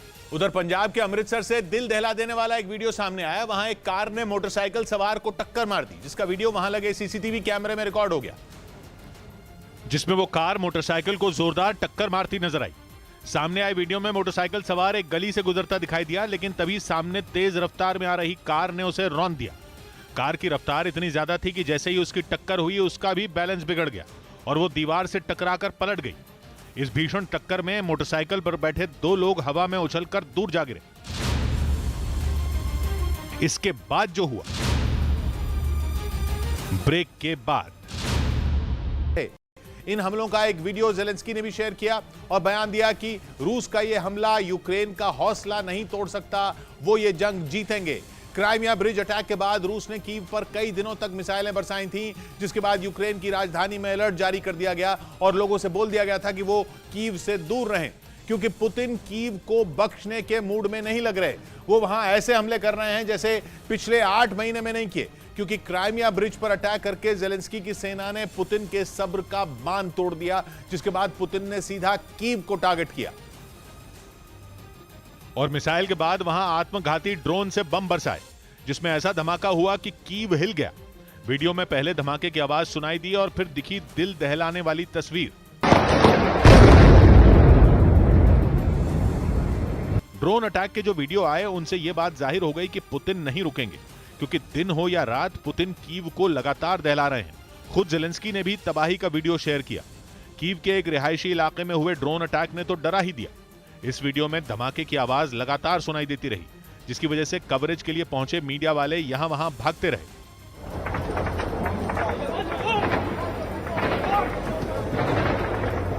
पुतिन ने जिस ड्रोन से कीव में भगदड़ मचाई वो कामिकाजे ड्रोन है, यानी आत्मघाती ड्रोन, जो इतना खतरनाक होता है कि दुश्मन के ठिकाने को तबाह किए बिना नहीं रुकता।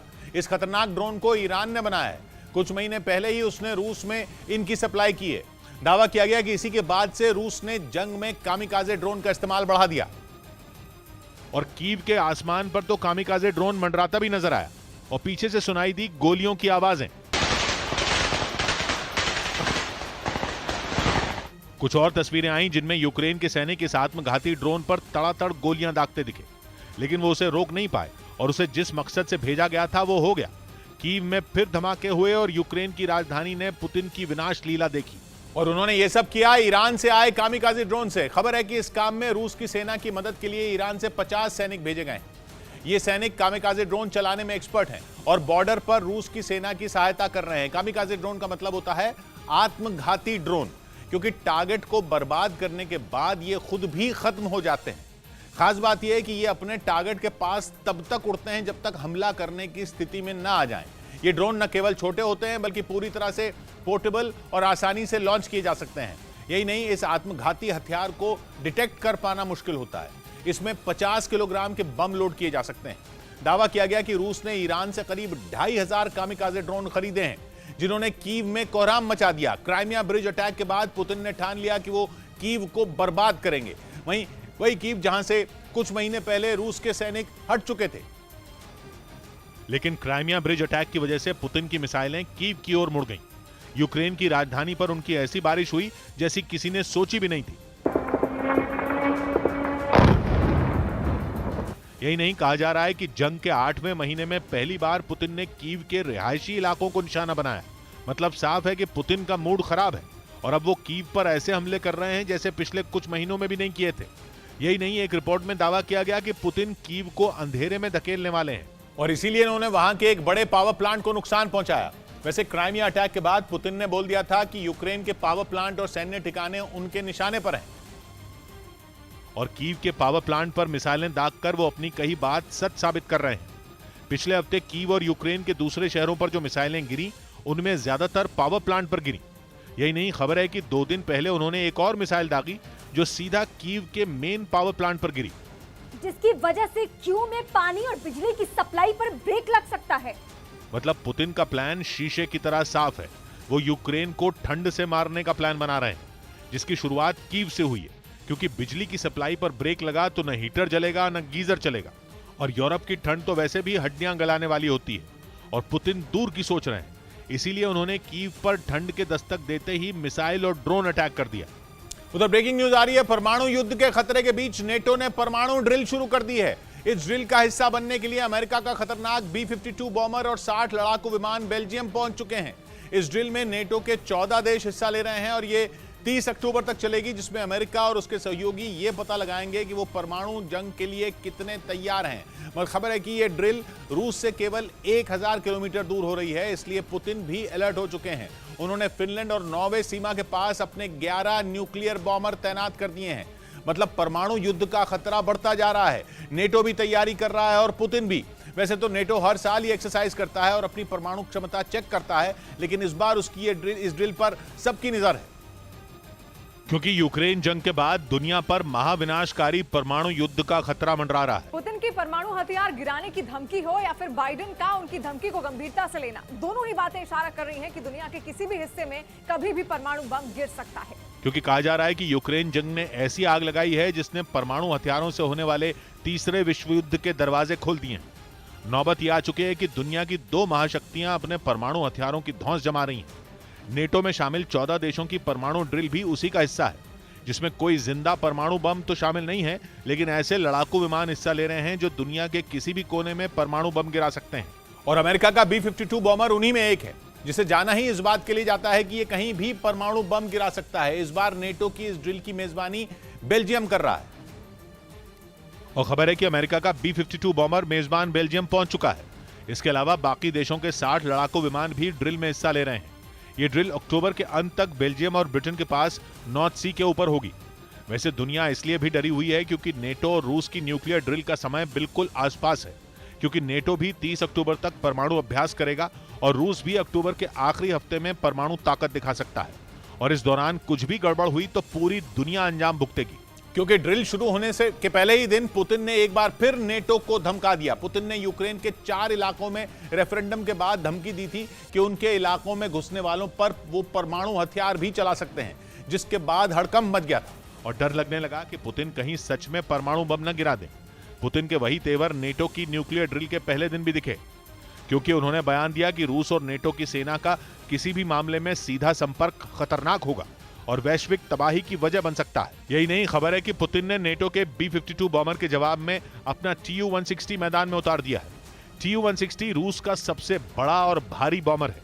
दावा किया गया कि ये विमान यूक्रेन जंग शुरू होने के बाद से ही बॉर्डर पर चक्कर लगा रहे थे। उसने यूक्रेन की राजधानी कीव पर आत्मघाती ड्रोन से फिर हमला किया है, जिसमें कीव की कई इमारतें बर्बाद हो गई।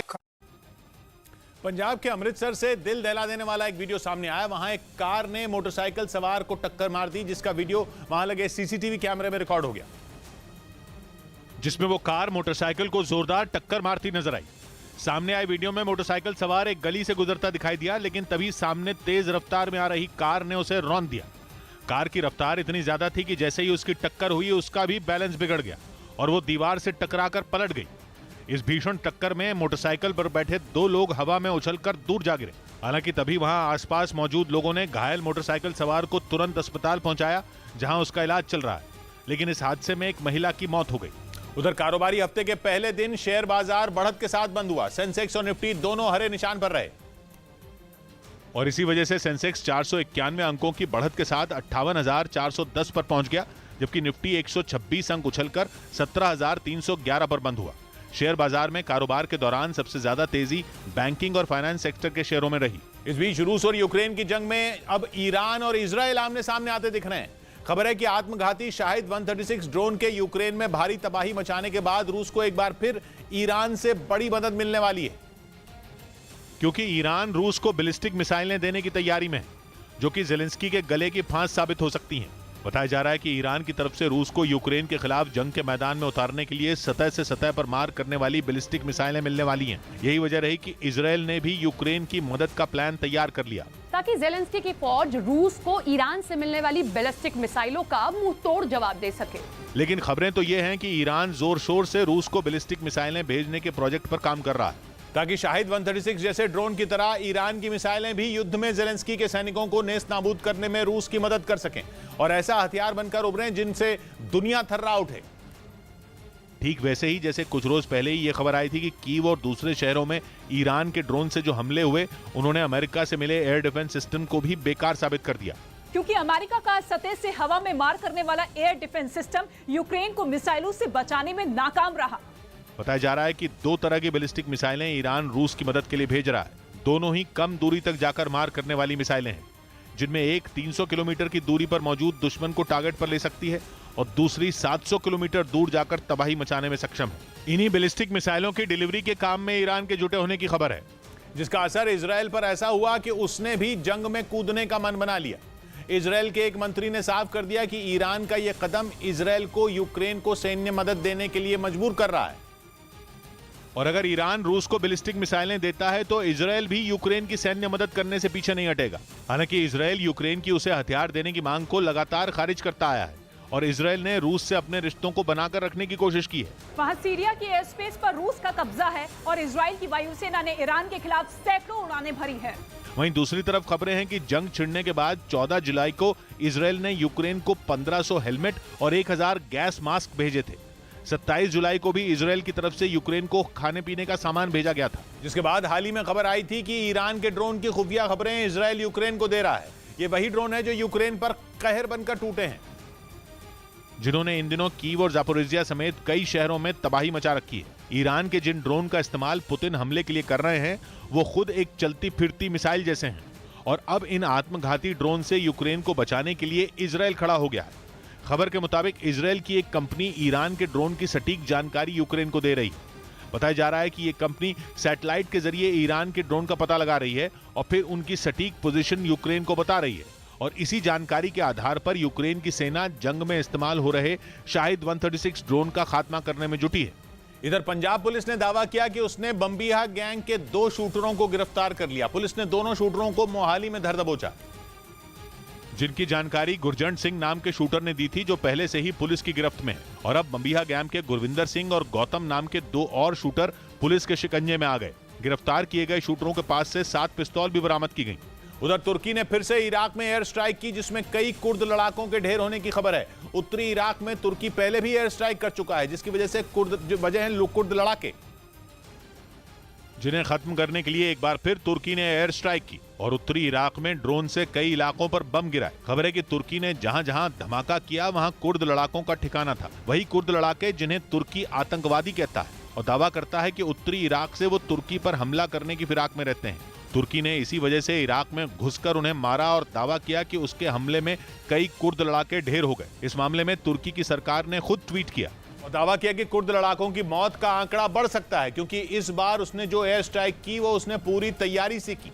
कुछ दिन पहले ही तुर्की ने एक एयर स्ट्राइक की थी जिसमें 23 कुर्द लड़ाके ढेर हुए थे। कुर्द लड़ाके 1984 से तुर्की के खिलाफ हैं, जिनकी वजह से तुर्की और इराक के बीच तनाव रहता है, जो तब और बढ़ गया जब तुर्की ने उत्तरी इराक में 140 किलोमीटर अंदर घुसने का दावा किया और जानकारी दी कि उसने कुर्द लड़ाकों के 16 ठिकानों को एयर स्ट्राइक में बर्बाद कर दिया। कुर्द लड़ाकों की वजह से तुर्की की कई देशों से दुश्मनी है, जिनमें इराक और सीरिया के अलावा स्वीडन और फिनलैंड भी शामिल हैं। स्वीडन और फिनलैंड के नेटो में शामिल होने पर वो टांग ही कुर्द लड़ाकों की वजह से अड़ा रहा है, क्योंकि तुर्की दावा करता है कि वहां कुर्द लड़ाकों को पनाह मिलती है। रही बात इराक की, तो वहां से तो सारा मामला ही शुरू होता है, क्योंकि तुर्की दलील देता है कि उत्तरी इराक में कुर्दिस्तान वर्कर्स पार्टी सक्रिय है, जिन्हें रोकने के लिए उसे एयर स्ट्राइक करनी पड़ी, जिस पर इराक ने ऐतराज जताया और तुर्की को तुरंत लौटने का अल्टीमेटम दिया, क्योंकि उसका कहना है कि कुछ स्थानीय लोग हमले का शिकार हुए हैं।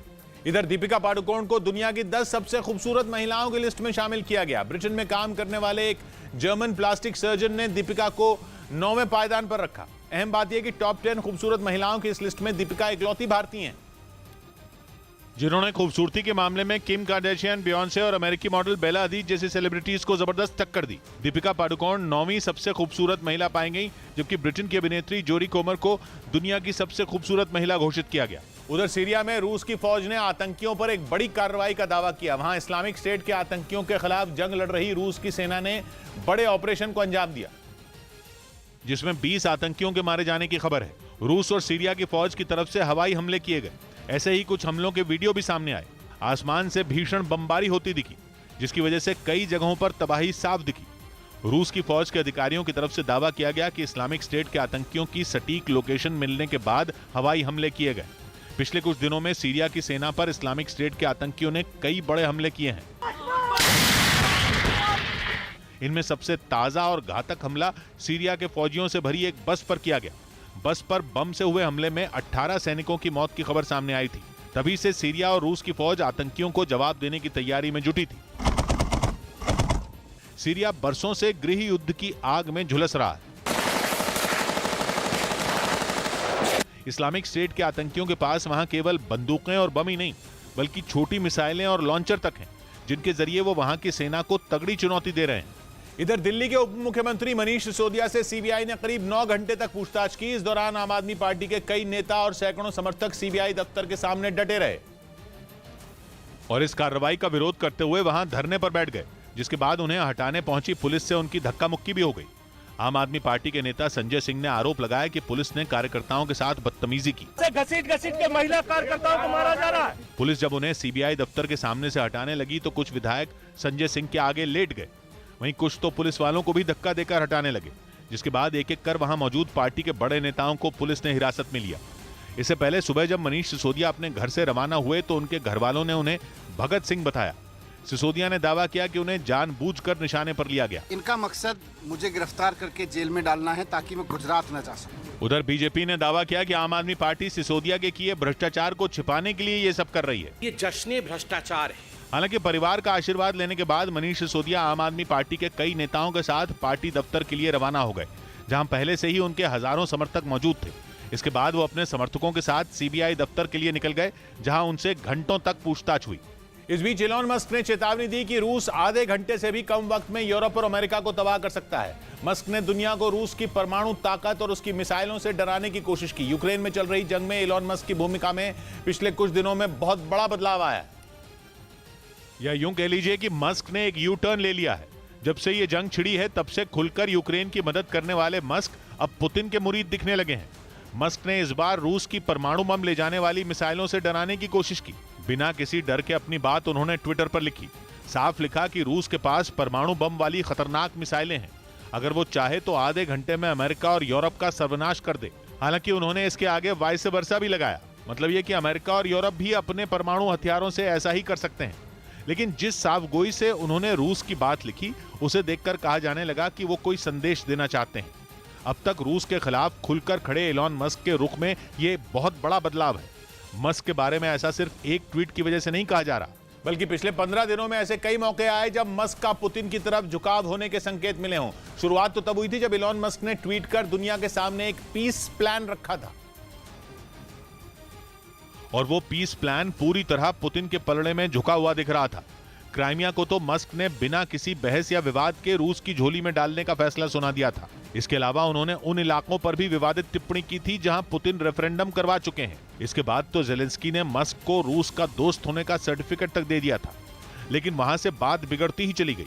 पहले यूक्रेन के कुछ इलाकों में मस्क की कंपनी स्टारलिंक का इंटरनेट बंद होने की खबरें आई, और उसके कुछ ही दिन बाद इलॉन मस्क ने यूक्रेन में चल रहे इंटरनेट का खर्च मांगना शुरू कर दिया। इसीलिए माना जा रहा है कि पुतिन और मस्क के बीच कोई ऐसी खिचड़ी पक रही है जो जंग का रुख बदल सकती है। इसीलिए इलॉन मस्क की भूमिका पर सवाल उठने लगे हैं। उनका यह रुख हैरान करने वाला इसलिए है क्योंकि उनकी कंपनी का ज्यादातर कारोबार अमेरिका में है। माना जाता है कि अमेरिकी सरकार की नाराजगी मोल लेकर उनके लिए कारोबार करना मुश्किल हो सकता है।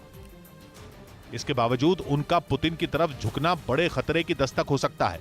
उन्होंने अपने ताजा ट्वीट में यह तक कह दिया कि दुनिया पर इस वक्त बहुत बड़ा खतरा मंडरा रहा है। पिछले 60 साल में परमाणु युद्ध का इतना बड़ा खतरा दुनिया ने पहले कभी महसूस नहीं किया। ऊपर से मस्क के इस ट्वीट की टाइमिंग भी अहम है।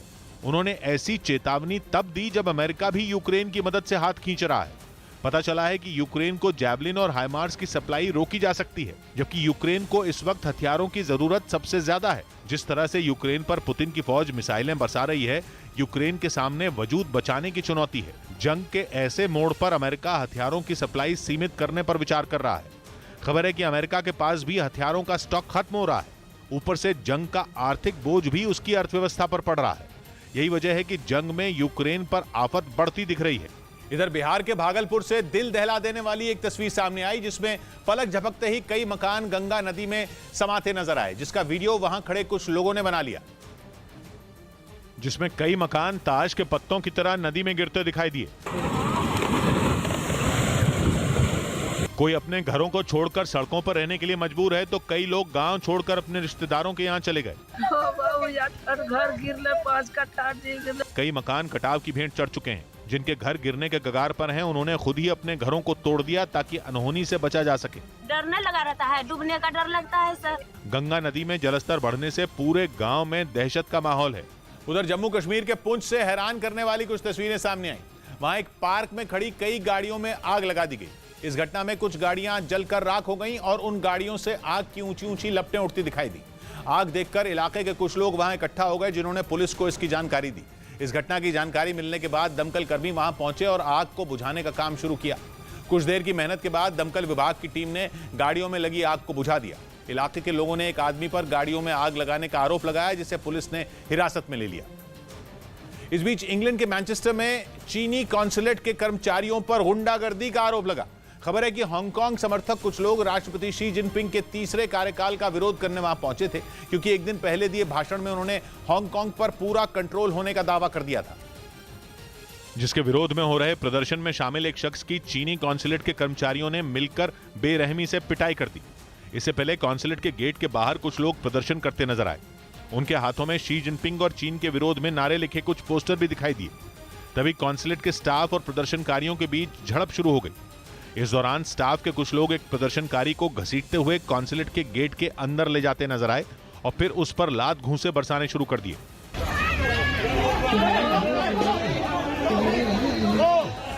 इसके बाद वहां तैनात एक पुलिसकर्मी किसी तरह कॉन्सुलेट के अंदर दाखिल हुआ और काफी मशक्कत के बाद उसने पिट रहे प्रदर्शनकारी को बाहर निकाला। लेकिन हैरानी की बात तो यह है कि चीन के विदेश मंत्रालय ने ब्रिटेन में अपने कर्मचारियों की गुंडागर्दी के बारे में जानकारी होने से ही इनकार कर दिया। असल में चीन और हांगकांग के बीच विवाद की नींव 1997 में उस वक्त पड़ी थी जब ब्रिटेन ने हांगकांग को चीन के हवाले किया था, लेकिन इसके साथ ही एक समझौता किया गया था कि चीन को हांगकांग के लिए एक अलग सिस्टम बनाना होगा और चीन वन कंट्री टू सिस्टम्स के तहत अगले 50 साल तक हांगकांग को राजनीतिक तौर पर आज़ादी देने के लिए राजी हुआ था। हालांकि चीन ने ब्रिटेन के साथ हुए करार के तहत हांगकांग को स्वायत्तता तो दे दी, लेकिन वो उसे पूरी तरह अपने कब्जे में लेने की कोई कोशिश छोड़ना नहीं चाहता, जबकि हांगकांग के लोग अपने यहाँ लोकतंत्र को लागू करना चाहते हैं, जिस पर उनका चीन के साथ विवाद जारी है। इधर दिल्ली के पास गाजियाबाद की एक हाउसिंग सोसाइटी के गार्ड से 10 अक्टूबर को हुई मारपीट का एक वीडियो वायरल हो गया। बताया गया कि गार्ड ने वहां एक नए शिफ्ट हुए एक आदमी से अंदर जाने की वजह पूछी थी और इतनी सी बात पर आग बबूला हुए आदमी ने गार्ड पर थप्पड़ों की बरसात कर दी। इस दौरान वो खुद को बचाता रहा और आदमी लगातार उसे थप्पड़ मारता रहा। तभी पीछे से आई एक महिला ने भी गार्ड को पीट रहे शख्स को रोकने की कोशिश की, लेकिन वो तब भी नहीं रुका। उसने गार्ड को एक के बाद एक कई और थप्पड़ जड़ दिए। हालांकि बाद में महिला ने किसी तरह उसे रोका और वहां से लेकर चली गई।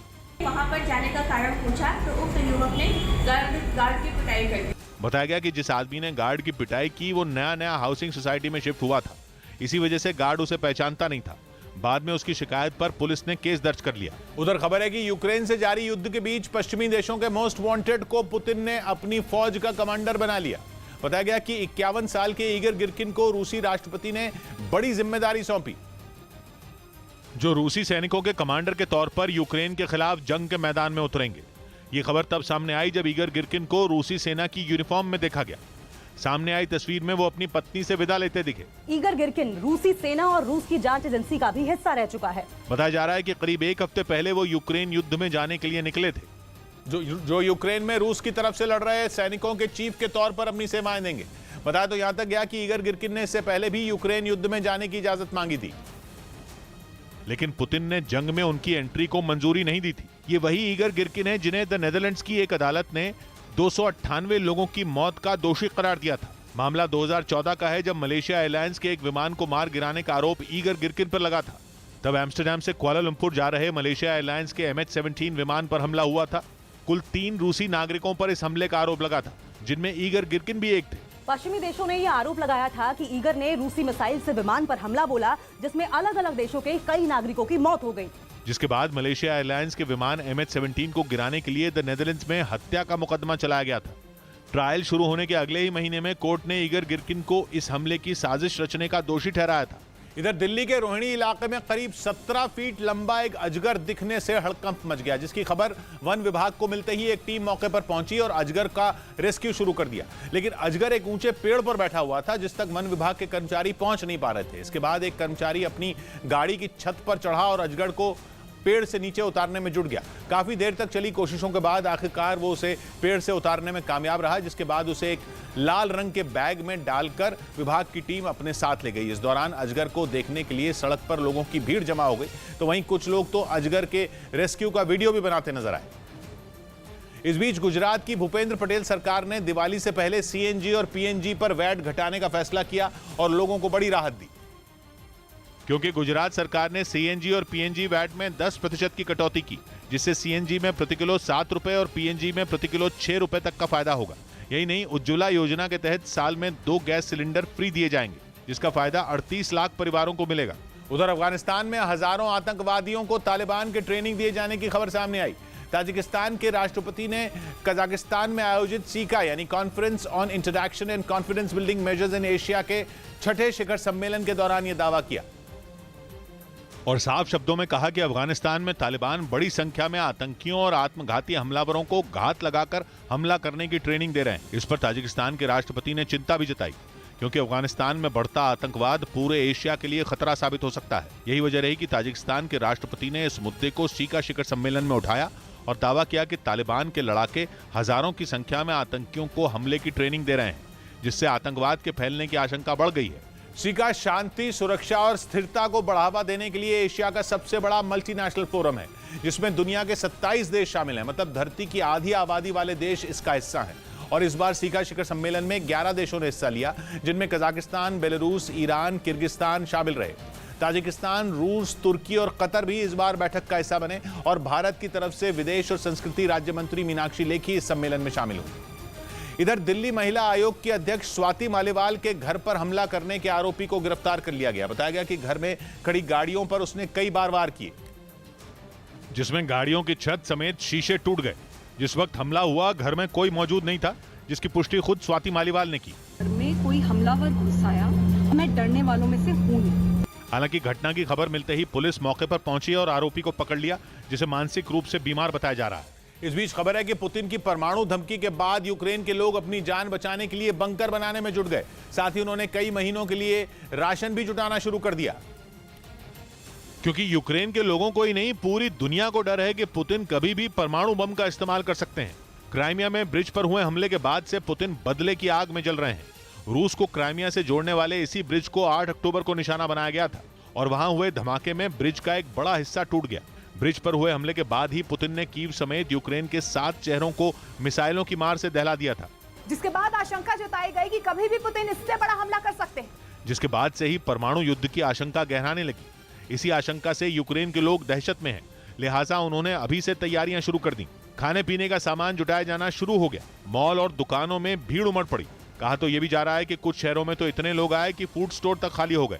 इधर उत्तर प्रदेश के पीलीभीत से सड़क हादसे का एक वीडियो सामने आया, जिसमें एक तेज रफ्तार कार ने एक लड़के को टक्कर मार दी। लड़का मोबाइल चलाता हुआ जा रहा था, तभी पीछे से आ रही कार ने टक्कर मार दी और लड़का कई फीट दूर जाकर गिरा, जिसका वीडियो सीसीटीवी में कैद हो गया। जिसके बाद वहां आसपास लोगों की भीड़ लग गई और लड़के के परिवार वालों को हादसे की जानकारी दी गई। आनन फानन में लड़के को अस्पताल में भर्ती करवाया गया, जहां उसकी इलाज के दौरान मौत हो गई। उधर राजस्थान के जोधपुर से चौंकाने वाला एक मामला सामने आया। वहां अपने प्रेमी से शादी करने वाली एक युवती को उसके परिवार वाले थाने से जबरदस्ती अपने साथ ले गए, जिसके बाद पुलिस वालों के भी होश उड़ गए। इस घटना का जो वीडियो सामने आया, उसमें उस लड़की के परिजन एक कार में बिठाकर उसे वहां से लेकर भागते दिखाई दिए। असल में लड़की के परिजनों ने उसकी गुमशुदगी की रिपोर्ट थाने में दर्ज करवाई थी, जिसके बाद उसका पति उसे थाने लेकर पहुंचा था। लेकिन जैसे ही वो वहां पहुंचा, पहले से मौजूद लड़की के परिजनों ने उसे गाड़ी में बिठाया और वहां से फरार हो गए। इस दौरान वहां थाने में अफरा तफरी का माहौल बन गया। थाने से लड़की को जबरदस्ती ले जाते देख पुलिस वाले भी हैरान रह गए। अभी इनके खिलाफ जो लेकर के बच्ची को लेकर उनके खिलाफ मुकदमा दर्ज किया है और हम लड़की की तलाश कर रहे हैं। बताया जा रहा है उस लड़की ने परिवार वालों के खिलाफ जाकर प्रेमी से शादी की थी, जिससे वो नाराज थे। इस बीच न्यूयॉर्क टाइम्स की एक रिपोर्ट में दावा किया गया कि सऊदी अरब एक बड़ी रकम देकर जंग में यूक्रेन की मदद करने जा रहा है। कहा जा रहा है कि अगर उसने ऐसा कर दिया तो यह पुतिन के साथ धोखा होगा, क्योंकि सऊदी अरब से मिले पैसों का इस्तेमाल ज़ेलेंस्की पुतिन की सेना से टक्कर लेने के लिए हथियार खरीदने में ही करेंगे। जबकि कुछ दिनों पहले ही तेल पर हुआ एक ऐलान रूस को फायदा पहुंचाने वाला था। कच्चे तेल का एक्सपोर्ट करने वाले देशों के संगठन ओपेक प्लस ने तेल के उत्पादन में कटौती का फैसला लिया था और माना जाता है कि ओपेक प्लस देशों के संगठन में सबसे ज्यादा दबदबा सऊदी अरब का ही है। तभी तो कहा गया कि इस फैसले के पीछे सऊदी अरब और रूस की दोस्ती है, क्योंकि तेल का उत्पादन कम होगा तो दाम बढ़ेंगे, जिसका फायदा रूस को मिलेगा। और इसी बात पर अमेरिका के राष्ट्रपति बाइडेन बुरी तरह भड़क गए थे। उन्होंने साफ कहा था कि पुतिन से दोस्ती की कीमत सऊदी अरब को चुकानी पड़ेगी। लेकिन अब सऊदी अरब ने जो कदम उठाया है वो तो रूस के ही खिलाफ दिख रहा है। दावा किया गया कि सऊदी अरब यूक्रेन को $400 मिलियन यानी भारतीय रुपयों में 3200 करोड़ की मदद देने जा रहा है। इसके साथ ही सऊदी अरब के क्राउन प्रिंस मोहम्मद बिन सलमान ने यूक्रेन के राष्ट्रपति जेलेंस्की से फोन पर बात भी की, जिसके बाद कहा जा रहा है कि ये पुतिन के लिए किसी धोखे से कम नहीं, क्योंकि सऊदी अरब से मिली मदद यूक्रेन को मजबूत ही करेगी। यूक्रेन की फौज और ताकत के साथ पुतिन की सेना के सामने खड़ी हो जाएगी, जो पहले से ही पश्चिमी देशों से परेशान पुतिन के लिए किसी भी तरह अच्छी खबर नहीं होगी। इधर छत्तीसगढ़ के नारायणपुर में नक्सलियों के अड्डे से हथियार और गोला बारूद बरामद किए गए। वहां जंगल में सुरक्षा बल और नक्सलियों के बीच मुठभेड़ हो गई, जो करीब आधे घंटे तक चली, जिसमें कई नक्सली घायल हो गए। बताया गया कि खबर मिलने पर सुरक्षा बल ने कार्रवाई की, जिसके जवाब में नक्सलियों ने भी फायरिंग शुरू कर दी। उनके द्वारा फायर किया गया है और बाकी सभी जिंदा लॉन्चर है। मौके से भाग खड़े हुए नक्सलियों को पकड़ने के लिए जवानों ने जंगल में सर्च ऑपरेशन भी चलाया। उधर राजस्थान के जयपुर में सफाई को लेकर बीजेपी विधायक अशोक लाहोटी ने कार्यकर्ताओं के साथ नगर निगम के सामने जमकर हंगामा किया। इस दौरान बीजेपी कार्यकर्ताओं की पुलिस से झड़प भी हुई। जो वीडियो सामने आया उसमें कुछ लोग ट्रैक्टर और ट्रॉलियों के साथ नगर निगम के दफ्तर की तरफ बढ़ते नजर आए, जबकि कुछ लोग सड़क पर लगी बैरिकेडिंग पर चढ़कर आगे की तरफ जाने की कोशिश करते दिखे। हालांकि जब वो उसे पार नहीं कर पाए तो वो जोर जोर से नारेबाजी करने लगे। इस दौरान एक आदमी बैरिकेडिंग तोड़कर आगे बढ़ता दिखा, जिसे पुलिस ने रोका तो वो उनसे भिड़ गया और फिर तो बाकी लोग भी उसके समर्थन में आ गए। ऐसी काली दीपावली कभी नहीं देखी और नगर निगम नरक निगम बन गया, ये मैं खुलकर कह सकता। लोगों ने आरोप लगाया कि समय पर कचरा नहीं उठाया जा रहा, जिसकी वजह से गंदगी बढ़ रही है। अभी तो वक्त का काफी हिसाब बाकी है। अभी तो वक्त का काफी हिसाब बाकी है। हमें जो पढ़नी है असली किताब बाकी है। 100 बात की एक बात कही कैलाश ने, इन्हें संभाल कर रखूंगा, गुम न जाएं कहीं। खराबियां जो अब देंगी खिताब बाकी है। मिलते हैं कल, घड़ी जब इशारा करेगी 9 बजे रात का। वक्त फिर होगा 100 बात की एक बात।